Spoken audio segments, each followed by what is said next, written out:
Hello and welcome back to Newhouse Esports Update. I'm your host, Andrew Macbeth.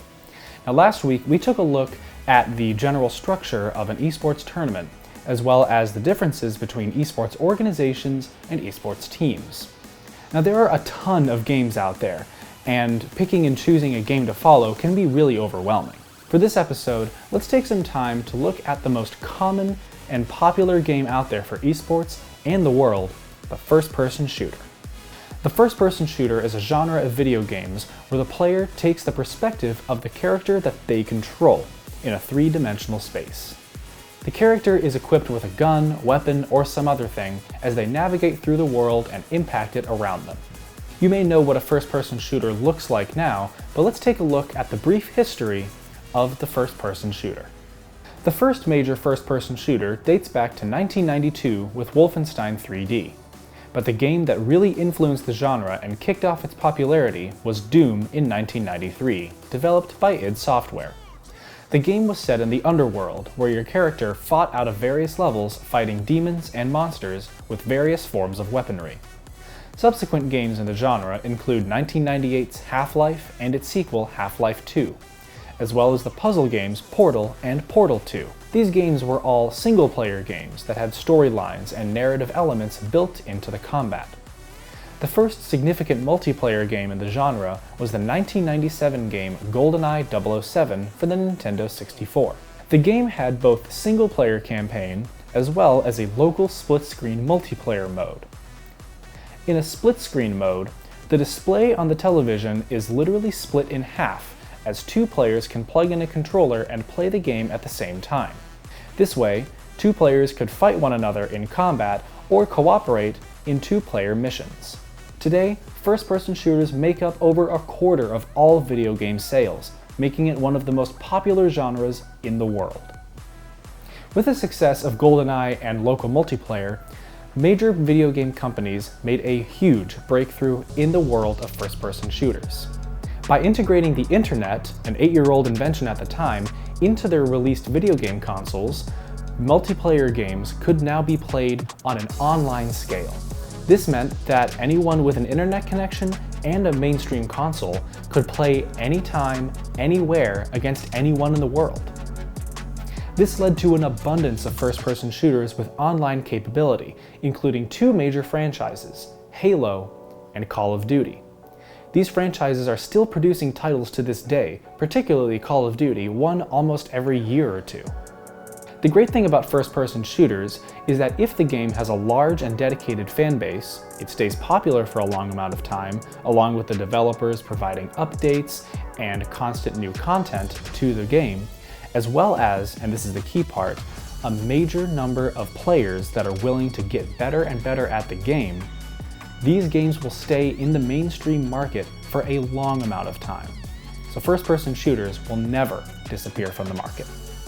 Now I can show you video clips and random footage of other people playing the game, but I think it's important to really take a look at what a first-person shooter game looks like when I'm playing it.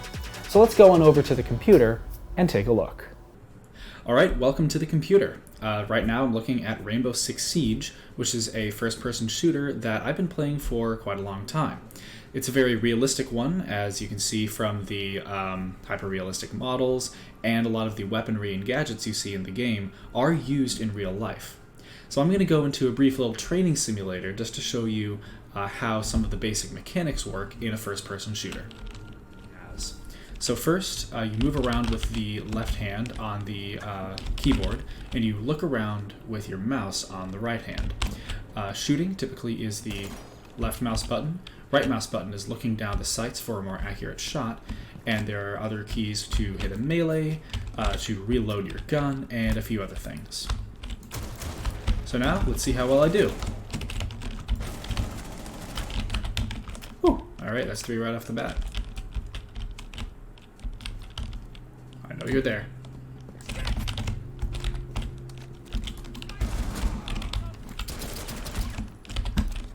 Whew.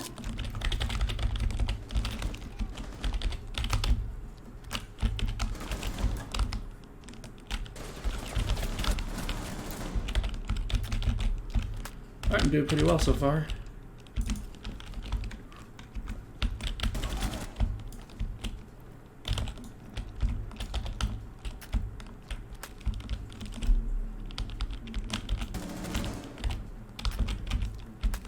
One left.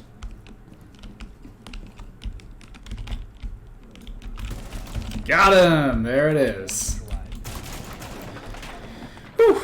Alright, mission successful. There you go. So those are the basic mechanics of what a first-person shooter might look like. So there I am in my wonderful victory pose. Woo! Crisp, clean. So the thing is with first-person shooters is not all of them are particularly lifelike. Not all of them have to be hyper-realistic. So let's go into Overwatch, another game that I really enjoy, and see how that one varies from this one. So now we are in a game of Overwatch where I have decided to pick one of the 3 major roles in the game, damage. So there are 3 roles in the game of Overwatch. You have tank, you have support, and you have damage. So for damage role, I'm going to pick this one pretty basic called Soldier 76. This is one. Oh, out of the sky!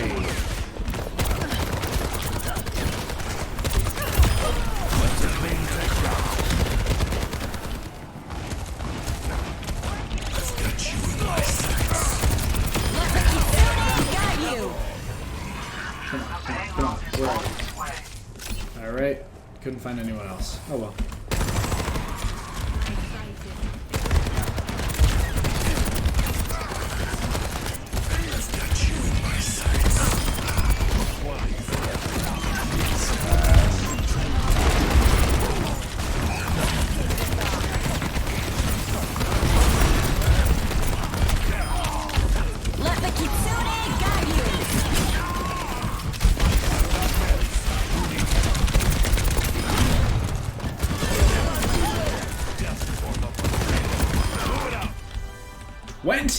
Player kill streak with the victory. Oh man, I haven't played that well in a very long time. Glad you guys can see that. Let's see, do I get play of the game in this one? No, I don't even get play of the game. Alright, fine, I'll take it. Alright, here we are again in another game. This one is Portal 2, the sequel to the very popular game Portal, and many believe that Portal 2 is the better game. I certainly believe so, and this one is interesting because there is no combat in this game. It's all puzzle related. So let's just take a look at what this gameplay looks like, since it is very different from the last 2 FPS games that we've looked at. When you die, I'm going to laminate your skeleton and pose you in the lobby. That way future generations can learn from you how not to have your unfortunate bone structure. Thanks for the motivation. Alright, so this game is very interesting because, again, there's no combat in it, but the gun that I have is called a portal gun, where I can shoot with my left mouse, a blue portal, right mouse, an orange portal, and when I walk through one portal, I come out the other. And so I can use these with a wide variety of different ways. Like, for example, I can walk through here, I can see myself right there, walk through, and now I'm in a completely different spot. So I can use these to kind of navigate my way around the world and solve a whole bunch of different puzzles. So I'm going to try to solve this puzzle and see how I do. There we go. Now what? Ah!